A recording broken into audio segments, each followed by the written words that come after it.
नांदणी superfast news. घटना तुमची, बातमी आमची. वडूच्या नगराध्यक्षाच्या विरोधात 17 पैकी 16 नगरसेवकांच्या सह्यांनी अविश्वास ठराव दाखल. खटाव तालुक्याची राजधानी असलेल्या वडूज नगरपंचायतच्या नगराध्यक्षा मनीषा काळे यांच्या विरोधात 17 पैकी 16 नगरसेवकांच्या सह्यांनी अविश्वास ठराव दाखल केल्यानं वडूजमधील राजकीय वातावरण चांगलंच तापलंय. वडूज नगरपंचायतीमध्ये राष्ट्रवादी काँग्रेस पक्षाचे 5, भाजपाचे 6, पक्ष 4, काँग्रेस 1 व वंचित बहुजन आघाडीचे 1 असे संख्याबळ होतं. पहिल्यांदा राष्ट्रवादी काँग्रेस व अपक्ष नगरसेवकांनी एकत्र येऊन सत्ता स्थापन केली. सर्वसाधारण महिला आरक्षण असताना अपक्ष नगरसेविका मनीषा रवींद्र काळे यांची नगराध्यक्षपदी निवड झाली.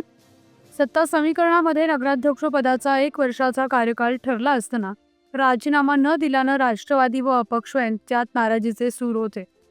त्याचवेळी अविश्वास ठरावाच्या हालचाली सुरू झाल्या होत्या, परंतु भाजपनं या राजकीय संधीचा फायदा घेत जैसे ते परिस्थिती निर्माण करत नगराध्यक्षा काळे यांना पाठिंबा जाहीर केला.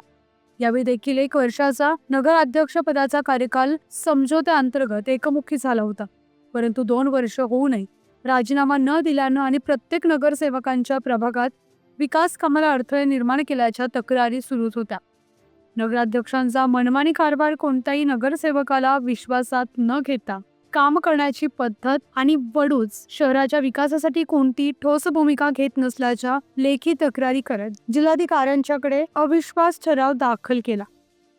प्रतिनिधी राजू पिसाळ. आपल्या हक्काचं रोखठोक भूमिका मांडणारं आपलं न्यूज चॅनल नांदणी सुपरफास्ट न्यूज. घटना तुमची, बातमी आमची.